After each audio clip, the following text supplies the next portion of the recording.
Everyone, जय माता दी सभी को। कैसे हैं आप लोग? माता रानी की कृपा से स्वस्थ होंगे, यही उम्मीद है। माता रानी आप लोगों पर हमेशा कृपा दृष्टि बनाए रखे। आइए जानते हैं घर के मंदिर में दो मूर्ति ऐसी कौन सी है जिनको नहीं रखना चाहिए, रखने से हमको अशुभ फल प्राप्त होता है।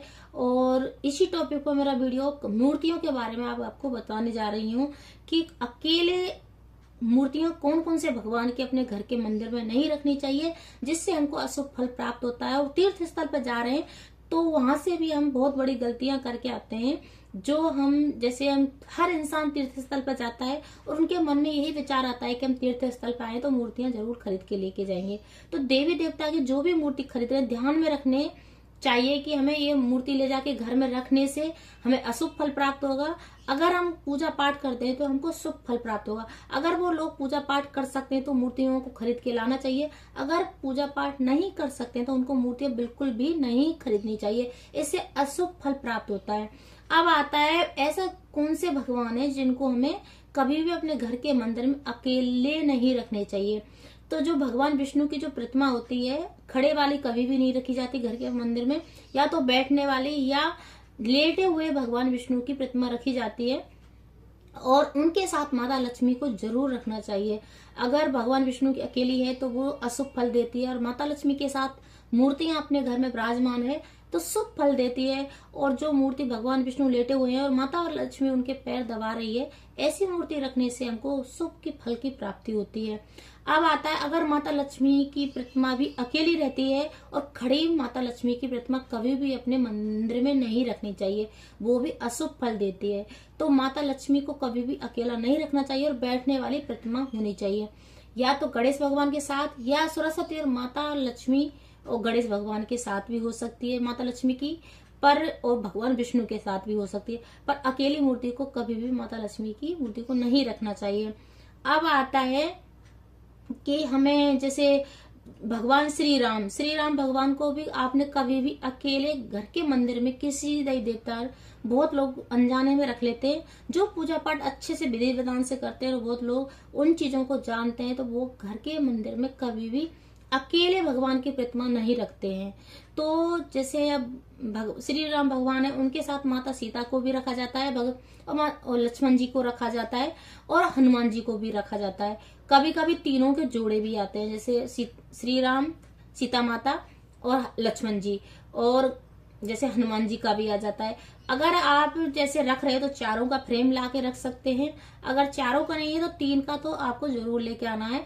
अकेले श्री राम की मूर्ति अपने घर में कभी भी नहीं रखनी चाहिए। वो अपने परिवार को बढ़ाने का संचार जैसे होता है, घर की पॉजिटिव को लाती है और घर में जैसे अपने माहौल को ठीक करती है। अगर हम ऐसी मूर्ति रखते हैं तो श्री राम जो भाई उन्होंने अपने परिवार को समेट के रखा था, अपने परिवार को एकदम एकत्रित करके रखा, भाइयों में बहुत प्यार था, उसी चीज को दर्शाती है वो मूर्ति। तो हमें इस प्रकार से रखनी चाहिए। अब आता है भगवान कृष्ण भगवान की मूर्ति को कभी भी अपने घर के मंदिर में अकेली नहीं रखनी चाहिए। अगर उनके साथ राधा जी को जरूर रखना चाहिए।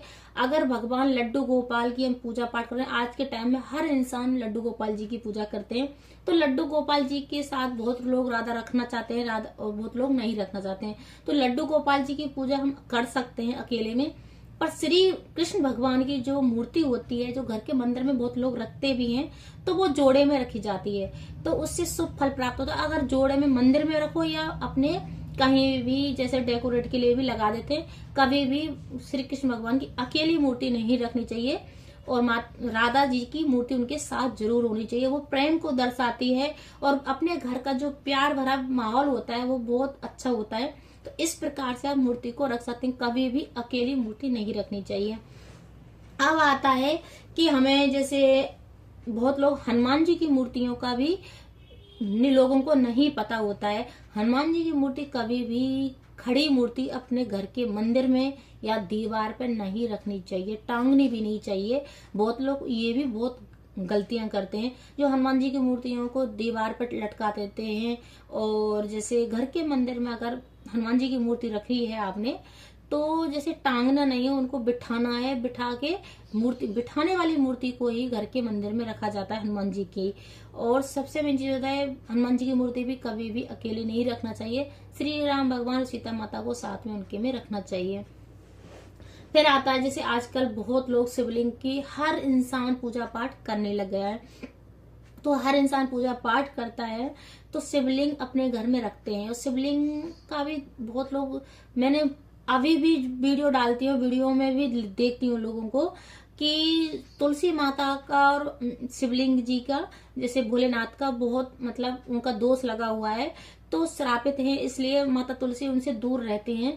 तो उन्होंने क्या है, बहुत लोगों ने उस तुलसी के गमले में शिवलिंग को बहुत लोगों ने रख रखा है, अभी भी लोगों को जानकारी नहीं है इस चीज की। तो शिवलिंग को कभी भी अपने घर में रख रहे हैं तो अंगूठे के बराबर रखना चाहिए, इससे छोटा ही हो सकता है, बड़ा कभी भी अपने घर में नहीं रखा जाता है।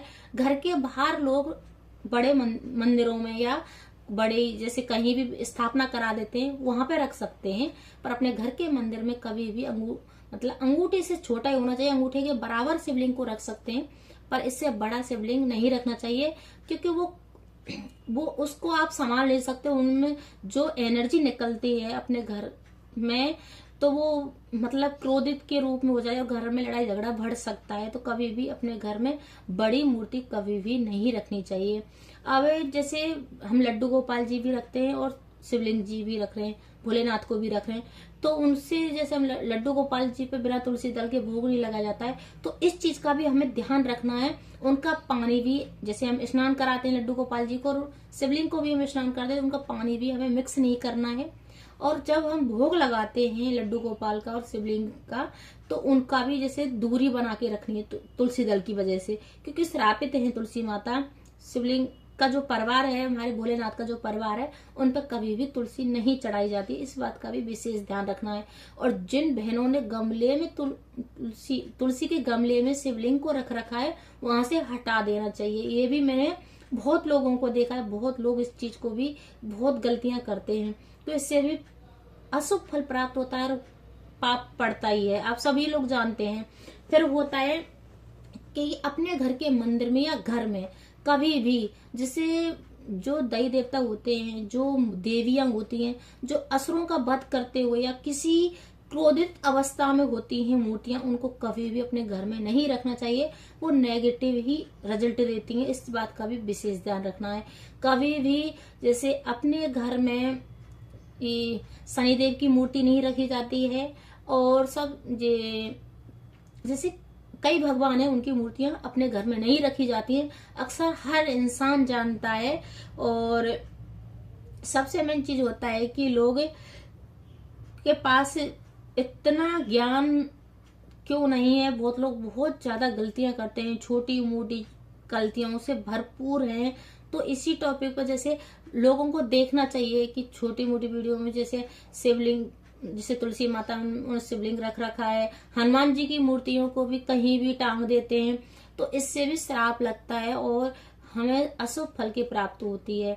तो हमें कभी भी भगवान, जैसे हनुमान जी की पोस्टर होते हैं, जैसे मूर्तियां होती हैं, उनको घर की टांग देते हैं, घर में दीवारों पर टांग देते हैं, तो छोटी मोटी जो गलतियां उनको ध्यान में रखने योग्य चीजें होती हैं।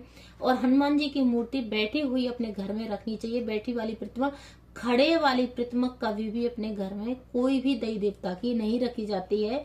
और सबसे मेन जो होता है कि जैसे हमें छोटी, जैसे बहुत मंदिरों में जाते हैं, वहां पे अलग चीज है कि मंदिर उसी चीज के लिए बनी हुई है और घर की स्थापना अलग मंदिर होती है। तो वहां पे जितने देव देवता, और घर के मंदिर में एक देवता से जो दूसरे देवता की मूर्ति कभी भी नहीं होनी चाहिए। जैसे एक ही देवता की, जैसे गणेश भगवान की 2 मूर्ति बहुत लोग रख लेते हैं, तो कभी भी नहीं रखनी चाहिए, उनका एक मूर्ति को हटा के विसर्जन कर देना है और एक ही गणेश भगवान की मूर्ति को रखना है। मैंने उदाहरण दिया है इस चीज का, जैसे हमारे घर में भगवान विष्णु की 2 प्रतिमा रखी हैं, तो हमें एक का विसर्जन कर देना चाहिए और एक ही मूर्ति, जितना घर के मंदिर में कम मूर्तियां होती हैं वो बहुत अच्छी मानी जाती हैं, और ज्यादा मूर्तियां होने से हमारे घर में अशुभ फल की प्राप्ति होती है। तो ये छोटे छोटे टिप्स हैं, इनकी बहुत ज्यादा जानकारी होनी चाहिए हर इंसान को, जिससे अपने घर को बचा सकते हैं और हम अपने हंसी जैसे माहौल होता है अपने घर का, हंसी खुशी जो माहौल होता है उसको हम बना सकते हैं। अगर मेरी वीडियो अच्छी लगे तो लाइक करें, शेयर करें, कमेंट करें, सब्सक्राइब करें। हर हर महादेव कमेंट में जरूर लिखना है। जय माता दी सभी।